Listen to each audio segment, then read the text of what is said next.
Christ, I muttered to myself as the first flakes of snow started to fall. They gathered in fuzzy clumps over the windshield before my wipers cleared them away.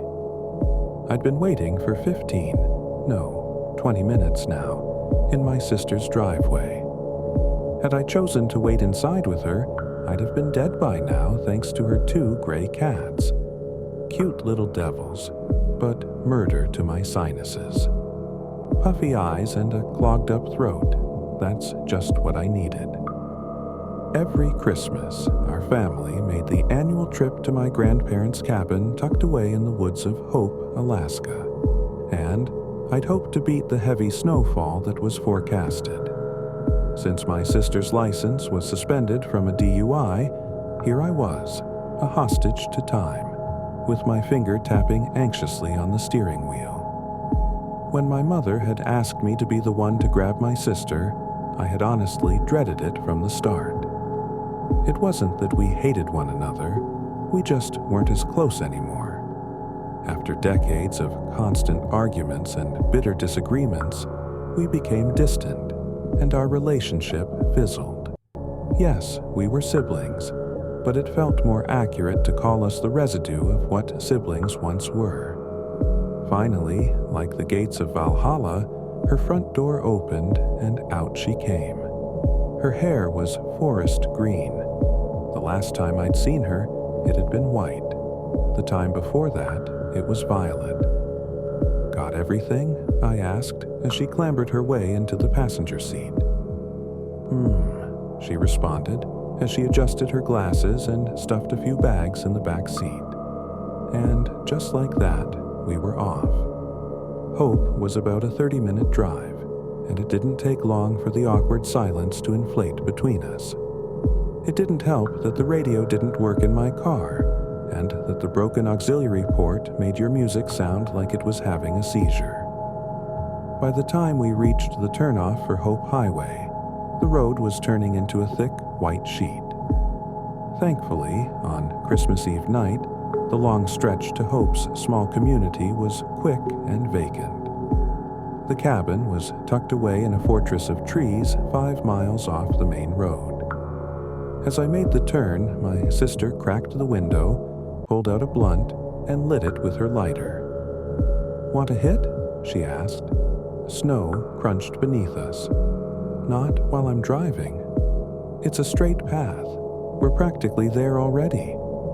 She took a drag and blew it out the window. "I want to just focus on this, all right?" She huffed and pushed up her glasses. "If you're that worried, maybe slow down a bit then." There was the jab, a piece of bait to lure me into another fight. But I wasn't going to bite, not this time. She could live with us getting there faster. The drive was almost over, and soon I'd be in a warm living room with my feet up, a spiked eggnog in my hand, and Bobby Helms' Jingle Bell Rock in the air. I could already hear Uncle Jed spouting off one of his crude jokes. Why does Santa Claus have such a big... "Dude!" my sister shrieked, jabbing a finger in my side and whipping my mind back to the windshield. The car had just finished winding around the thick trail. The large body of a reindeer stood in our path. Eyes wide open and blank, it didn't move as the high beams found it. Snapped into a panic, I twisted the wheels in a desperate swerve. The car veered greasily to the side in a fine spray of slosh. The reindeer, also known as a caribou, remained still, even as the bumper soared inches from its nose. We came to a crunching halt off the main path. "Jesus," I sighed, blessed with relief. "Did we hit it?" "No," my sister said, leaning out the window to check, while exhaling another plume of smoke. I wound the steering wheel back around and pressed on the gas. The wheels shrilled in place, kicking up globs of sleet but not moving an inch. "Perfect," I moaned, and unfolded myself from the seat to check it out. The 2 front tires were caked in black slush and practically swallowed in a mound of snow. I kicked at it, trying to clear off the icy debris from the treads and beneath the wheel well. When that tired me out, I resorted to scraping it off with my fingers. "Screw off, Prancer," I heard my sister call toward the dark silhouette of the reindeer, its antlers like gnarled fingers reaching for the treetops. Then she made a sort of startled yip, followed by a, "What the fuck?" I looked up from the scrim of snow. The reindeer was now standing tall on both of its hind legs. It looked strange, like a silly caricature you'd see in a kid's book. But out there, in the silence of the woods, it was a creepy image. The way its vague shape stood on just two legs held an almost human-like balance. For whatever reason, I realized then it didn't have a tail. Its muscular neck craned to the side and let out an ululating scream, a miserable squeal of metal grinding against metal. My legs were ice sculptures, cementing me to the spot as the shriek quieted to a succession of wet grunts. The reindeer dropped down to its original posture and stomped heavily. Puffs of white vapor and strings of snot vented from its nostrils. I was no hunter, but it didn't take a lot to tell when a pissed-off animal was about to charge. I leaped for the driver's seat, pulled the door open, and slammed it shut just as the muffled thud of hooves reached me. Antlers scraped the door as its large body practically flew over the patch I had just been standing in. Fast, very fast. My sister screamed as the large bulk of its fame wound back around and charged again, this time shattering the headlights and submerging us in darkness. "Just go already," my sister hollered in my ear. "I'm trying, goddammit," I hissed. The wheels continued to spin helplessly. We were trapped. The creature charged again, this time nailing the window. A cobweb of cracks bloomed near my sister's head. I searched for anything, literally anything, that I could use as a weapon. I was never really a gun enthusiast, but at that moment I'd have shaved my head and joined the secular monks if it meant having a Glock in my hand right then and there. After rattling the car once more, the reindeer finally appeared to lose interest and disappeared amidst the cluster of trees. Granted some time to breathe and think, we phoned our dad and told him about the situation. He was going to come down in his pickup and get us unstuck and out of this mess.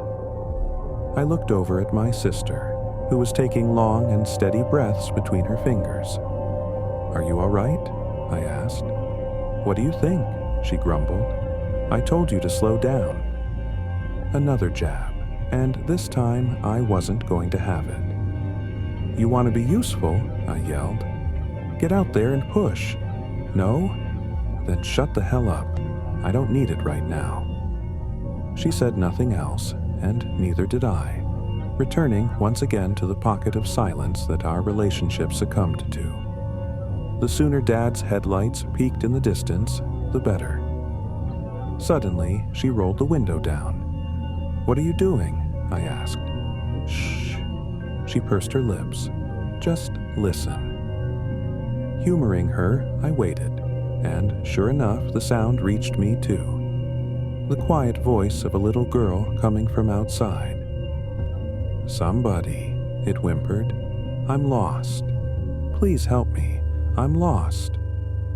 My sister unlocked the door and motioned to open it. I grabbed her wrist. "What are you doing?" she snapped.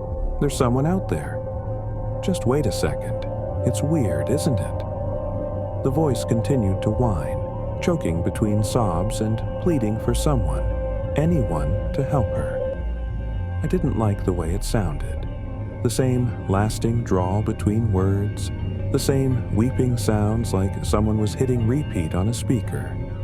Something wasn't right, and my instincts were hoisting red flags left and right. Then my sister looked at me, and her expression warped into shock. She flung back, pinning both shoulders against the interior. Things that sounded like words bubbled up but didn't quite make it out of her throat. I turned and saw what was looking at me. It had the face of a man, surrounded by the mottled fur of a caribou's body.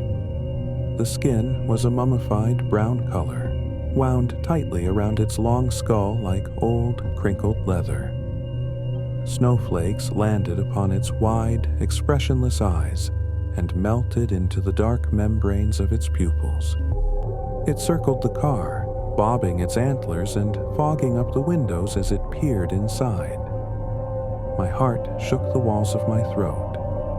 I locked eyes with my sister, unable to say anything behind the sheer disbelief. I should have grabbed my phone, snapped a photo, recorded a video, anything. But my thoughts were jangled. It then let out that same horrible scream, but I didn't see its tight, contorted lips open. The sound was coming from its neck. Small, fleshy orifices, flapping open like mouths, were converting the high-pitched shrill into the mimicked cry of a little girl. "Help me! I'm lost! Help me!" Headlights glazed the area.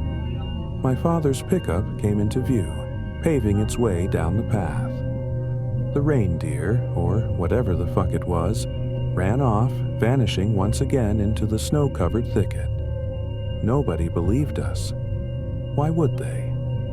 If anybody had told me that story, I would have assumed they were hopped up on some crazy psychedelic. But the reality of what I saw was cold, and it's something I still to this day can't fully swallow. Instead of sleeping that night, my sister and I did some research that led us to the myth of skinwalkers, beings of some sort, capable of mimicking voices and disguising themselves as animals to lure people into the woods. After reading other accounts, there wasn't a doubt in my mind what we'd witnessed out there. Every so often that night, I'd stare out the window and eye the yard, wondering if I'd see that leathery face watching from the tree line. Neither I nor my sister ever made that trip again, much to the frustration of my family. But there was a silver lining. She and I have never been closer.